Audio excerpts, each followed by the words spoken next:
Hello बच्चों, आज आपको इस वीडियो में मैं आपको पढ़ाऊंगी अकाउंट्स का chapter number first. Okay, accounting. तो सबसे पहले हम पढ़ेंगे कि अकाउंटिंग का मीनिंग क्या होता है और इसको हम अकाउंटिंग का प्रोसेस भी कहते हैं। ठीक है, तो देखिए अकाउंटिंग का मीनिंग क्या होता है। सबसे पहले मैं आपको एक शॉर्ट वर्ड बनाकर दूंगी पूरा अकाउंटिंग का, तो पहले वो देख लीजिए आप। IMRCSAC,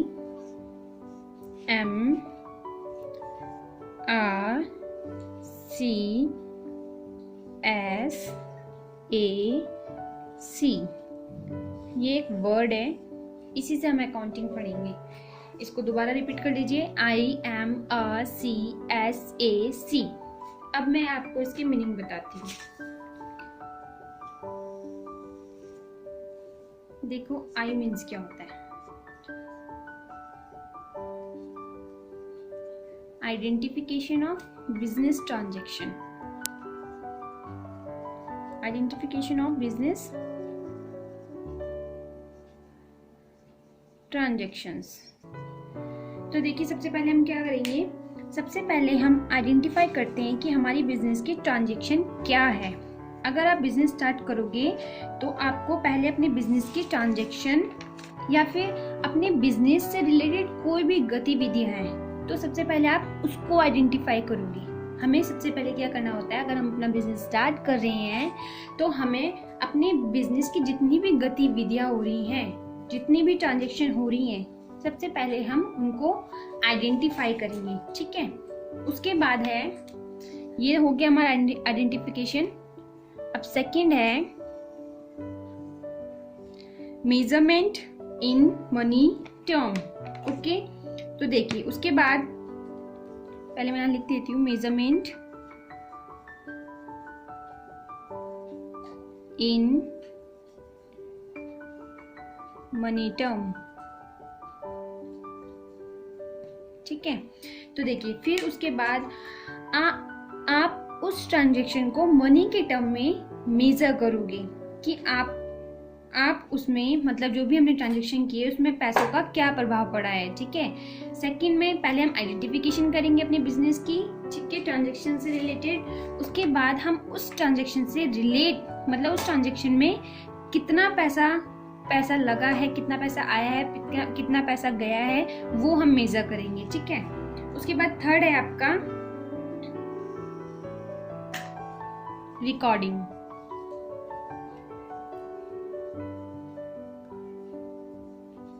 ठीक है, देखिए उस ट्रांजैक्शन को जब आप मनी की टर्म में मेजर करने के बाद आप उस ट्रांजैक्शन को रिकॉर्ड करोगे। पहले आइडेंटिफिकेशन हो गया, अब हमने मेजर भी कर लिया मनी की टर्म में। अब जब हमने मनी की टर्म में उसको मेजर कर लिया है, तो उसके बाद हम क्या करेंगे, अपनी ट्रांजैक्शन को रिकॉर्ड करेंगे और ये ट्रांजैक्शन आप रजिस्टर में रिकॉर्ड करोगे और इस ट्रांजैक्शन को हम बोलते हैं जर्नल। ठीक है, इस ट्रांजैक्शन को हम बोलते हैं जर्नल। अब उसके बाद है क्लासिफिकेशन। ठीक है, इसके बाद क्या है, सी से हो गया हमारा क्लासिफिकेशन।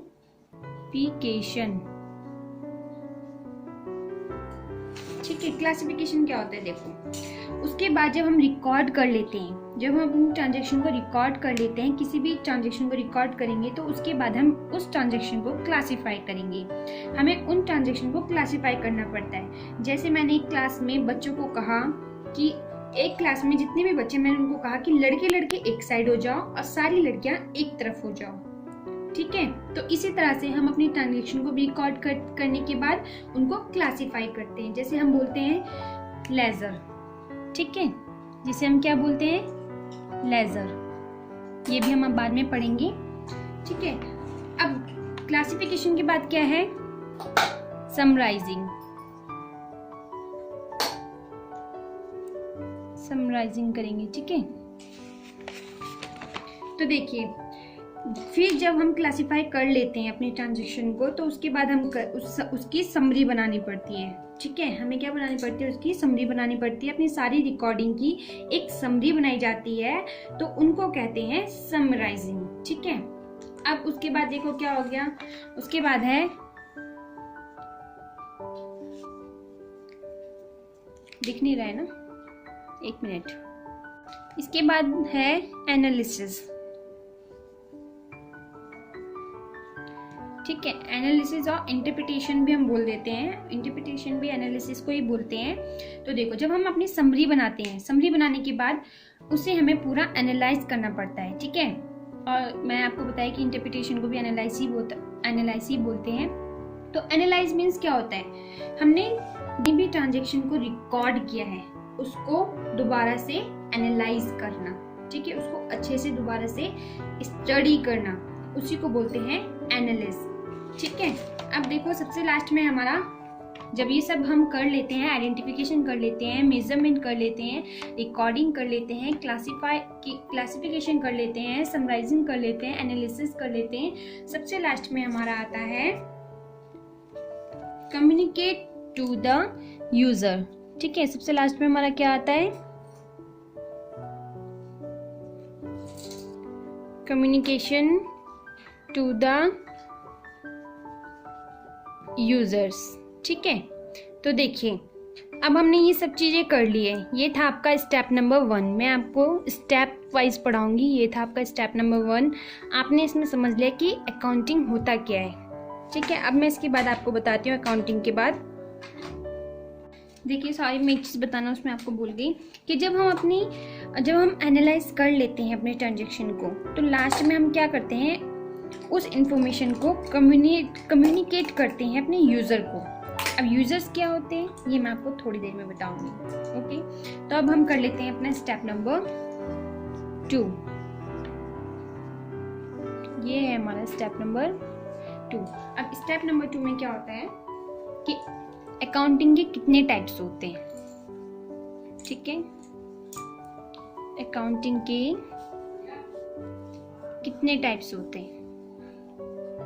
ठीक है, तो देखिए अकाउंटिंग के 3 टाइप्स होते हैं। कितने टाइप्स होते हैं, 3 टाइप्स। पहला तो हमारा होता है फाइनेंशियल अकाउंटिंग।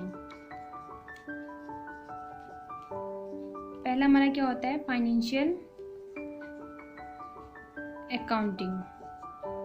ठीक है, दूसरा हमारा होता है कॉस्ट, और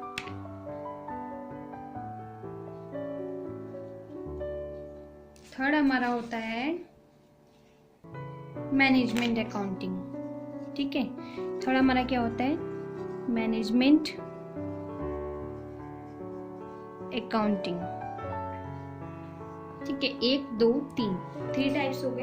अब देखिए इन तीनों टाइप्स में क्या क्या डिफरेंस होता है ये मैं आपको बता देती हूँ। फाइनेंशियल अकाउंटिंग में हम कंपनी का प्रॉफिट और लॉस निकालते हैं। ठीक है, फाइनेंशियल अकाउंटिंग में हम क्या निकालते हैं, फाइनेंशियल अकाउंटिंग में हम कंपनी का प्रॉफिट और लॉस निकालते हैं। ठीक है, आपको समझ में आ गया होगा फाइनेंशियल अकाउंटिंग में क्या करते हैं। और कॉस्ट अकाउंटिंग में हम लोग क्या करते हैं, कॉस्ट ऑफ द प्रोडक्ट, एक प्रोडक्ट की कॉस्ट निकालते हैं। अब देखो मैनेजमेंट अकाउंटिंग में हम लोग क्या करते हैं, मैनेजमेंट अकाउंटिंग हेल्प करता है मैनेजमेंट की डिसीजन मेकिंग में, मतलब निर्णय लेने में। ठीक है, किसमें हेल्प करता है, मैनेजमेंट अकाउंटिंग हेल्प करता है मैनेजमेंट की डिसीजन मेकिंग में। ठीक है, तो आपके 3 टाइप्स ऑफ अकाउंटिंग भी हो गया है। First financial accounting, cost accounting, management accounting. ठीक है, ये था हमारा स्टेप नंबर 2। अब इसके बाद मैं आपको बताऊंगी कि अकाउंटिंग के क्या क्या ऑब्जेक्टिव होते हैं, अकाउंटिंग क्यों करती हैं, क्यों ज़रूरी होती है अकाउंटिंग हमारे लिए।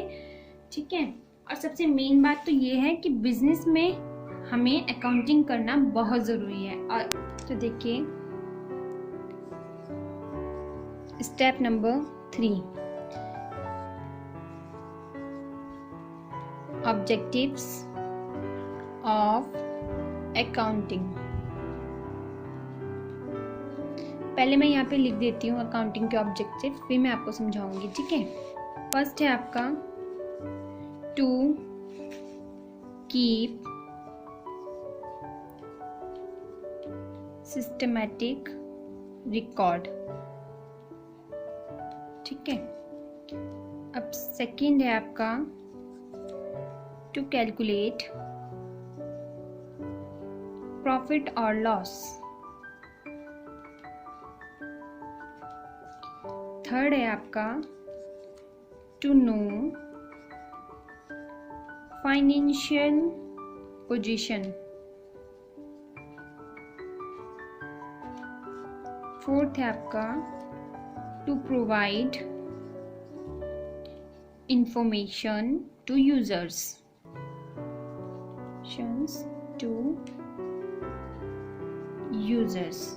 तो देखिए, अब मैं आपको इसकी मीनिंग समझा देती हूँ। तो सबसे पहले है टू कीप सिस्टमैटिक रिकॉर्ड।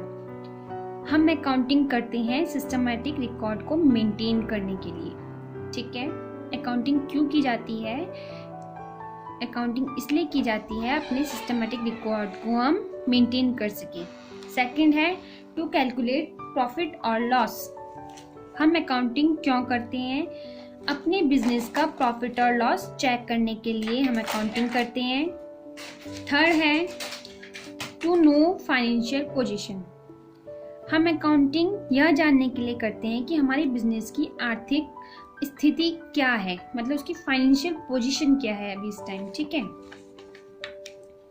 तो देखिए हम क्यों करते हैं accounting. To know financial position, अपने बिजनेस की आर्थिक स्थिति को जानने के लिए हम अकाउंटिंग करते हैं।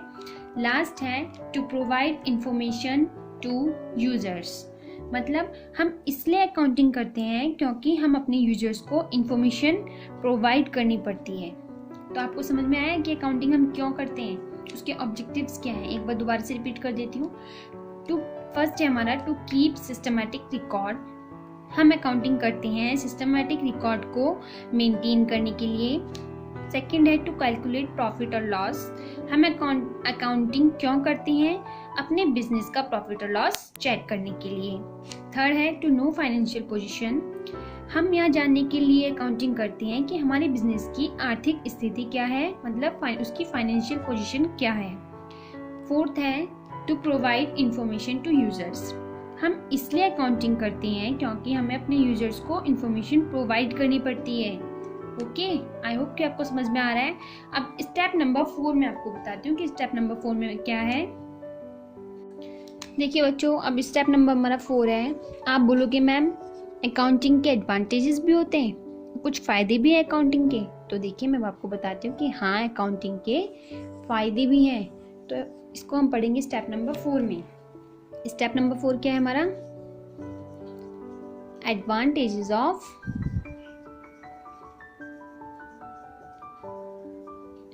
अकाउंटिंग। ठीक है, एडवांटेजेस ऑफ अकाउंटिंग। तो देखिए सबसे पहले क्या है? सबसे पहले है हमारा हेल्प द मैनेजमेंट। अकाउंटिंग क्या करता है? मैनेजमेंट की हेल्प करता है, उसकी मदद करता है। ठीक है,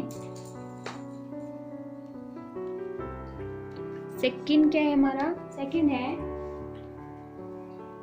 हेल्प टू मेंटेन रिकॉर्ड्स। अब अकाउंटिंग क्या करता है? हमारे बिजनेस रिकॉर्ड्स को मेंटेन करने में हेल्प करता है। थर्ड है हेल्प टू कैलकुलेट प्रॉफिट और लॉस। देखिए अकाउंटिंग क्या करता है?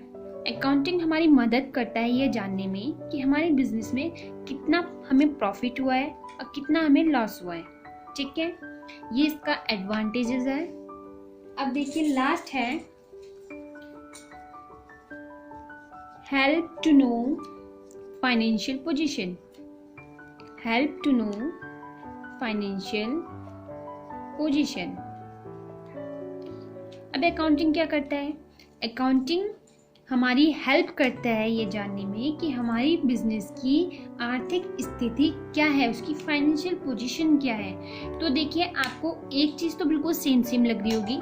मैंने आपको ऑब्जेक्टिव ऑफ अकाउंटिंग पढ़ाया तो उसमें भी सेम यही चीज़ें हैं, और एडवांटेजेस ऑफ अकाउंटिंग पढ़ा रही हूँ, तो उसमें भी सेम यही चीज़ें हैं। उसमें भी मैनेजमेंट हमारे बिजनेस को मैनेज करने में हेल्प करता है, उसके रिकॉर्ड्स को मेंटेन करने में हेल्प करता है, प्रॉफिट और लॉस कैलकुलेट करने में हेल्प करता है, बिजनेस की फाइनेंशियल पोजीशन जानने में हेल्प करता है। तो हमारे ऑब्जेक्टिव और अकाउंटिंग सेम है।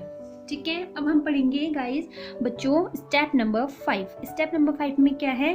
लिमिटेशंस, मतलब अकाउंटिंग में क्या क्या खामियां हैं। अब देखिए क्या होता है, कमियां तो हर किसी में होती है, अकाउंटिंग में भी कुछ कमियां हैं। तो अब हम उन कमियों के बारे में पढ़ेंगे। हमने फ़ायदे तो जान लिए कि अकाउंटिंग के क्या क्या फ़ायदे होते हैं। अब हम पढ़ेंगे कि अकाउंटिंग के क्या क्या कमियां होती हैं, तो वो हम पढ़ेंगे स्टेप नंबर 5 में। चलिएगा स्टेप नंबर 5।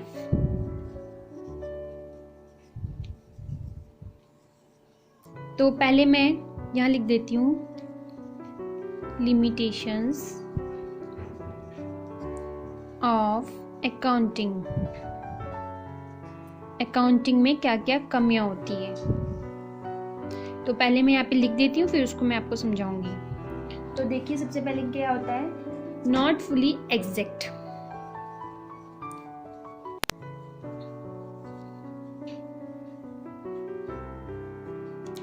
ठीक है, सेकंड क्या होता है, इग्नोर क्वालिटेटिव एस्पेक्ट।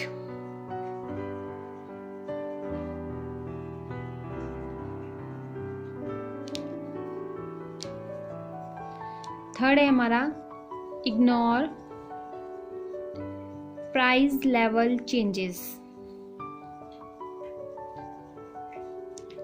और फोर्थ है हमारा विंडो ड्रेसिंग।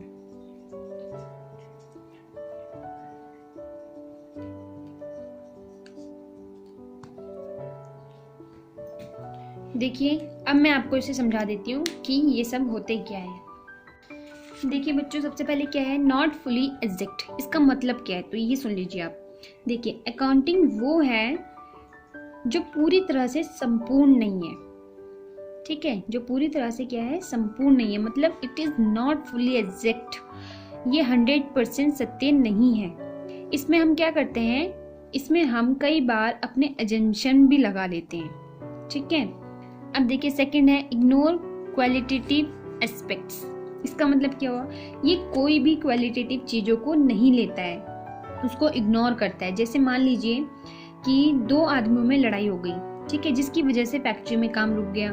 ठीक है, अब 2 आदमी की लड़ाई को हम मनी की टर्म में तो नहीं लेंगे, मनी की टर्म में तो मेजर नहीं करेंगे। अगर उसको हम मनी की टर्म में मेजर नहीं करेंगे तो उसके लिए उसका रिकॉर्ड भी नहीं करते, उस चीज़ों को हम रिकॉर्ड भी नहीं करेंगे। अगर मैं एक मेन चीज़ सुन लीजिए, अगर कोई भी चीज़ हम मनी की टर्म में नहीं ले रहे हैं, मॉनेटरी टर्म में नहीं है, तो हम उसको अपनी रिकॉर्ड में मेंटेन नहीं करेंगे। ओके, तो क्या होता है, कई बार होता है कि ना अकाउंटिंग क्वालिटेटिव चीज़ों को इग्नोर कर देती है। ठीक है, अब थर्ड है इग्नोर प्राइस लेवल चेंजेस। तो कभी कभी जैसे प्राइस में क्या होता है, कभी प्राइस बढ़ जाते हैं, कभी प्राइस कम हो जाते हैं, पर अकाउंटिंग में प्राइस में होने वाले उतार चढ़ाव को इग्नोर किया जाता है। अकाउंटिंग में क्या किया जाता है, प्राइस के उतार चढ़ाव के बदलाव को इग्नोर किया जाता है। मतलब अगर प्राइस बढ़ रहा है या फिर प्राइस घट रहा है, इसको इग्नोर किया जाता है। क्या किया जाता है, इग्नोर। अकाउंटिंग में ये चीज़ें नहीं ली जाती, अकाउंटिंग इस चीज़ों को इग्नोर कर देता है। ठीक है, अब सबसे मेन चीज़ है आपकी, सबसे मेन चीज़ क्या है, विंडो ड्रेसिंग, मोस्ट इम्पॉर्टेंट। ठीक है, तो देखिए विंडो ड्रेसिंग क्या होता है। अकाउंटिंग की एक सबसे बड़ी लिमिटेशन यह है, जैसे आप एग्जांपल से सुन लीजिए, मैं आपको एग्जांपल से बता देती हूँ। जैसे आप सीए बनोगे, ठीक है, तो आप अकाउंटिंग के साथ छेड़छाड़ भी कर सकते हो, और आप गलत प्रकार की अकाउंटिंग करोगे। मतलब अगर बिजनेस में लॉस हो रहा है तो आप प्रॉफिट दिखाओगे। ठीक है, अगर बिजनेस में लॉस हो रहा है तो आप क्या करोगे, प्रॉफिट दिखा दोगे। ठीक है, तो और इन्हीं सब चीज़ों को, अगर लॉस है, हमने ये गलतियाँ इसमें छेड़छाड़ कर दी, अगर हमारा लॉस है, हमने उसमें प्रॉफिट दिखा दिया, तो इसी सब को कहते हैं विंडो ड्रेसिंग। यानी मैनिपुलेशन भी कर सकते हैं हम अकाउंटिंग में, ठीक है। आप अकाउंटिंग में तो ये भी अकाउंटिंग की कमियां हैं, ठीक है। तो ये क्या है, अकाउंटिंग की कमियां। अब हम पढ़ेंगे, मैंने आपको स्टार्टिंग में बताया था कि यूज़र्स भी होते हैं, कम्युनिकेट टू द यूज़र्स। मैंने आपको सबसे फर्स्ट में अकाउंटिंग के मतलब में यही बताया था कि जो हमारे बिजनेस की सारी ट्रांजैक्शन रिकॉर्ड जो भी किया जाता है, इसकी इन्फॉर्मेशन हम अपने यूज़र्स को देते हैं। अब ये यूज़र्स कौन होते हैं, इसके बारे में आपको बताऊंगी स्टेप नंबर 6 में। तो देखिए गाइस, स्टेप नंबर 6,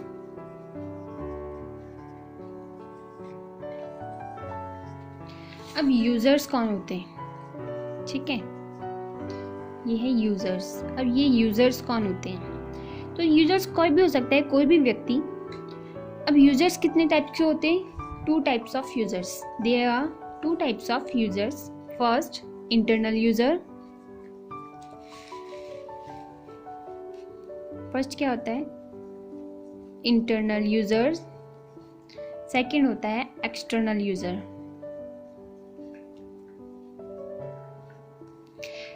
अब देखिए इन दोनों में क्या डिफरेंस है। इंटरनल यूजर्स क्या होते हैं और एक्सटर्नल यूजर्स क्या होते हैं। इंटरनल होता है, फर्स्ट है हमारा ओनर, मतलब हमारे बिजनेस का ओनर। सेकंड है मैनेजमेंट। थर्ड है एम्प्लॉयज, बिजनेस में काम करने वाले कर्मचारी, ठीक है। अब एक्सटर्नल यूजर्स कौन कौन से होते हैं, बैंक। हमें अपने बिजनेस की जो भी ट्रांजैक्शन है, जो भी रिकॉर्ड्स हैं, वो बैंक भी हमसे मांगता है। गवर्नमेंट भी मांगती है क्योंकि इनको टैक्स काटना होता है। लैंडर्स, और फोर्थ है क्रेडिटर। क्रेडिटर्स कौन होते हैं, जो लेन देन करने वाले होते हैं, मतलब, ठीक है। क्रेडिटर्स क्या होते हैं ये हम आगे पढ़ेंगे सेकंड चैप्टर में। तो ये हो गए हमारे यूजर्स।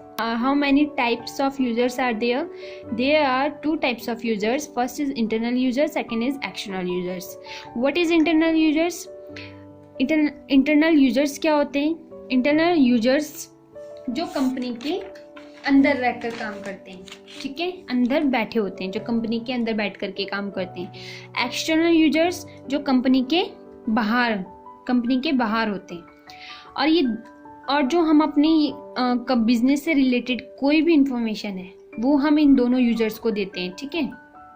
तो देखिए, हम जो इंफॉर्मेशन देने की बात कर रहे हैं, मतलब जो भी इंफॉर्मेशन हमारे बिजनेस की जो भी इंफॉर्मेशन होती है, वो इनको भी दी जाती है और इनको भी दी जाती है।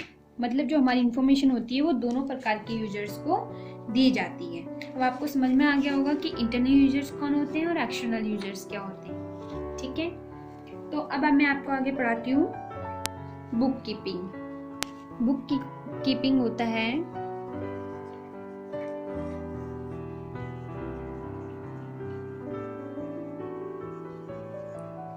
अकाउंटिंग में क्या होता है, बुक कीपिंग।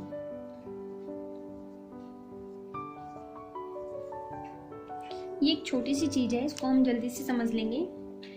एक ऐसा व्यक्ति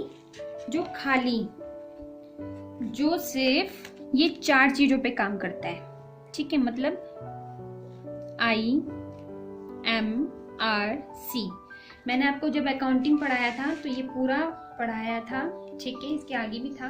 बट बुक कीपिंग में क्या होता है, एक ऐसा व्यक्ति जो सिर्फ इन 4 चीजों पे काम करता है, बस इन 4 चीजों पे, मतलब आइडेंटिफिकेशन, मेजरमेंट, रिकॉर्डिंग और क्लासिफिकेशन, ठीक है। इसका मीनिंग मैं आपको बता चुकी हूँ ना कि आइडेंटिफिकेशन क्या होता है, measurement in money term, recording और क्लासिफिकेशन, ठीक है। तो इसी को हम क्या कहते हैं, बुक कीपिंग। मतलब कोई ऐसा व्यक्ति जो आइडेंटिफिकेशन करता है, मेजरमेंट करता है, रिकॉर्डिंग करता है और क्लासिफाई करता है, ठीक है। एक ऐसा व्यक्ति जो ये 4 चीज करता है, उसी को हम क्या कहते हैं, book keeping. Book keeping accounting का एक पार्ट है। मतलब जो अकाउंटिंग है उसका एक छोटा सा पार्ट है बुक कीपिंग। ठीक है, अकाउंटिंग एक ब्रॉड कॉन्सेप्ट है, बट बुक कीपिंग एक नैरो कॉन्सेप्ट है, मतलब छोटा। ठीक है, अकाउंटिंग कौन करते हैं? अकाउंटिंग सीए करता है। ठीक है, और बुक कीपिंग के लिए किसको हायर किया जाता है? जूनियर स्टाफ्स को। ठीक है, जूनियर स्टाफ्स को हायर किया जाता है। बुक कीपिंग एक रूटीन नेचर वाला काम है। क्या है? रूटीन नेचर वाला काम है, मतलब जो काम आज किया है वही काम कल भी करना है, सेम टू सेम काम। बोरिंग काम होता है बुक कीपिंग का। ठीक है, इसमें आपको, और सेकंड जो चीज होती है बुक कीपिंग में, नॉट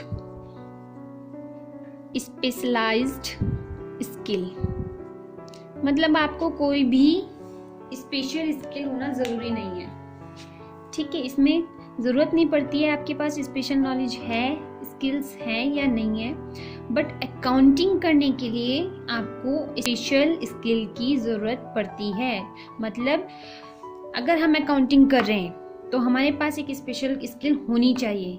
अगर हम बुक कीपिंग कर रहे हैं तो ये कंपलसरी नहीं है, अगर नहीं है तो भी आप काम कर सकते हो, तो भी आप बुक कीपिंग का जो भी काम होता है, रूटीन नेचर होता है, वो आप कर सकते हो। बट अकाउंटिंग के लिए आपको स्पेशलाइज्ड स्किल होना ज़रूरी है। ठीक है, तो आई होप बच्चों कि आपको समझ में आ रहा है कि बुक कीपिंग क्या होती है। बुक कीपिंग है, सिंपल लैंग्वेज समझ लो, एक ऐसा व्यक्ति जो इन 4 कामों को करता है उसी को बुक कीपिंग कहते हैं। ठीक है, अब बुक कीपिंग करने के लिए क्या क्या ज़रूरत होती है? बुक कीपिंग के लिए जूनियर स्टाफ रखा जाता है, बुक कीपिंग का एक रूटीन नेचर होता है, और बुक कीपिंग के लिए कोई भी स्पेशलाइज्ड स्किल होना ज़रूरी नहीं है। ओके, बस आप इतना समझ लेना। अब हम पढ़ेंगे स्टेप नंबर 8, और स्टेप नंबर 8 में पढ़ेंगे हम qualitative characteristic of accounting information. ठीक है, तो चलिए हम स्टेप नंबर 8 पढ़ते हैं। ये हमारा लास्ट स्टेप है, इसके बाद आपका first chapter finished. Okay, step number 8। Step number 8 में क्या है? हम पढ़ेंगे कि अकाउंटिंग में क्वालिटेटिव कैरेक्टरिस्टिक्स भी होती हैं। तो देखिए, हम आगे डाल देती हूँ मैं हेडिंग, क्वालिटेटिव कैरेक्टरिस्टिक्स ऑफ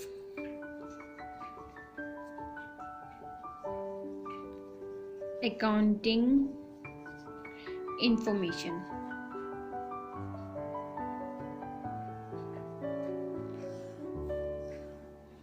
ठीक है, अब ये क्या होता है, ये मैं आपको समझा देती हूँ कि ये क्या होता है।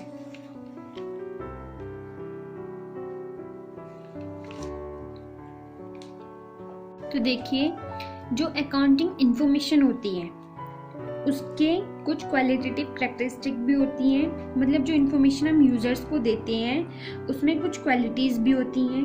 तो बच्चों, आमतौर पर माना जाता है कि क्वालिटेटिव कैरेक्टरिस्टिक 4 टाइप्स की होती हैं। तो सबसे पहले कौन सी होती है?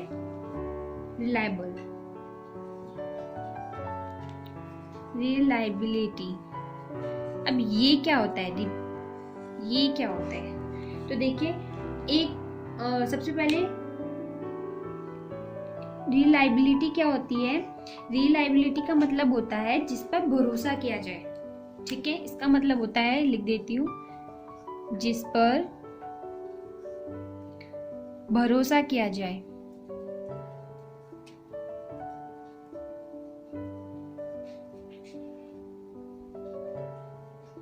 ठीक है, सेकंड कौन सा होता है?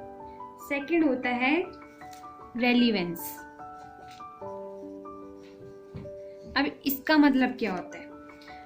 रेलिवेंस मतलब होता है जितना जरूरी है उतना ही होना चाहिए। ठीक है, जितना जरूरी है उतना ही होना चाहिए। जितना जरूरी है उतना ही होना चाहिए।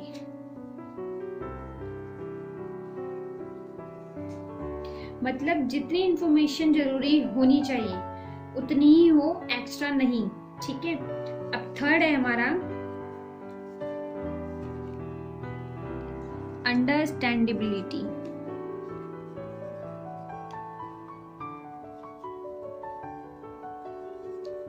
अब ये क्या होता है?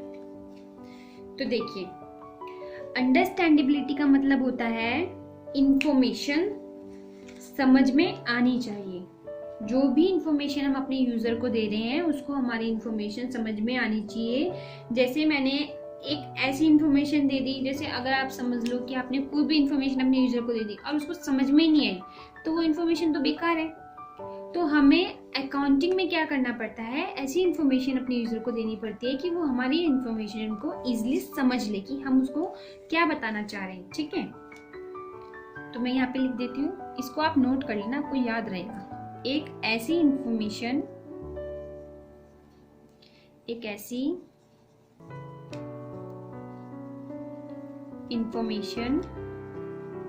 जो समझ में आ जाए। ठीक है। अब लास्ट पॉइंट कौन सा है हमारा? देखो, लास्ट पॉइंट देख लेते हैं। लास्ट पॉइंट है हमारा कंपैरेबिलिटी। कंपैरेबिलिटी का मतलब क्या होता है? इसका मतलब होता है जो भी हमारी कंपनी की इंफॉर्मेशन है वो दूसरी कंपनी की इंफॉर्मेशन से कंपेयर हो जाए। मतलब हमारी कंपनी की अगर इंफॉर्मेशन है तो हमारी कंपनी की इंफॉर्मेशन दूसरी कंपनी की इंफॉर्मेशन से कंपेयर हो जाए। ठीक है। यानी कि आप चाहो तो कंपैरिजन भी कर सकते हो। ठीक है।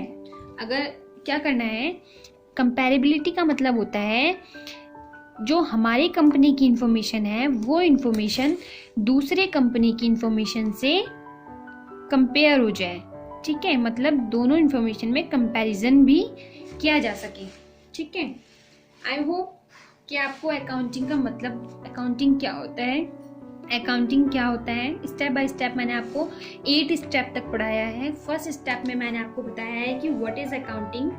सेकेंड स्टेप में मैंने आपको बताया types of accounting. Third step में मैंने आपको बताया objectives of accounting. Fourth step में मैंने आपको बताया है advantages of accounting. Fifth step में मैंने आपको बताया है लिमिटेशंस ऑफ अकाउंटिंग। ठीक है। और सिक्स्थ स्टेप में मैंने आपको बताया है यूजर्स। सेवेंथ स्टेप में मैंने आपको बताया बुक कीपिंग। और लास्ट 8 स्टेप में मैंने आपको बताया है qualitative characteristic of accounting information. आप ये सब अपनी नोटबुक में नोट कर लीजिएगा, वीडियो को पॉज कीजिएगा, उसके बाद इसको नोट कर लीजिएगा। आपका फर्स्ट चैप्टर बस इतना ही है। एक पूरा का पूरा चैप्टर मैंने स्टेप में डिवाइड कर दिया। आई होप कि आपको ये चैप्टर अच्छे से समझ आ जाए। ठीक है। अगर आपको और भी ऐसी वीडियोस चाहिए तो मेरे चैनल को सब्सक्राइब कीजिए, वीडियो को ज़्यादा से ज़्यादा शेयर कीजिए और एक लाइक ज़रूर कर दीजिएगा अगर आपको मेरी ये वीडियो समझ में आ गई हो तो। ओके, थैंक यू बच्चों।